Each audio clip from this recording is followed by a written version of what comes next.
Lampu dia besar macam ni je. Bateri dia built-in 5000 mAh.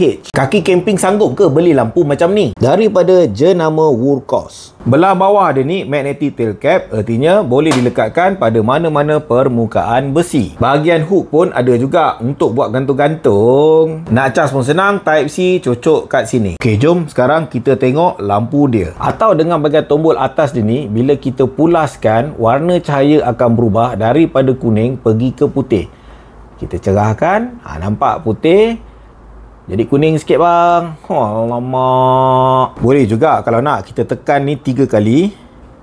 Nampak? Alah. Dia boleh tukar-tukar cahaya, dan bila kita pusingkan tombol dia, cahaya tu akan berubah-ubah. Bila nak masuk warna ungu balik banyak pula warna-warni kau kat sini. Sikit lagi. Okey, dah masuk. Kita tekan untuk bagi hidup. Kita tekan lama untuk ubah. Dia makin cerah, ataupun tekan lagi, dia jadi makin malap balik. Ikutlah suka selera macam mana. Kalau guna cahaya 1 lumen ni, dia boleh bertahan sampai 300 jam. Saiz compact tu dia dah ada. Lampu macam-macam tu dia dah ada. Bateri tahan lama tu dia dah ada. Ketahanan dengan cuaca pun dia ada. Satu je dia tak ada, geng. Apa dia? Dia tak ada harga murah lah. Waterproof dia ni IP66, brother. Apa nak goyang? Hujan lebat? Tak ada hal lah.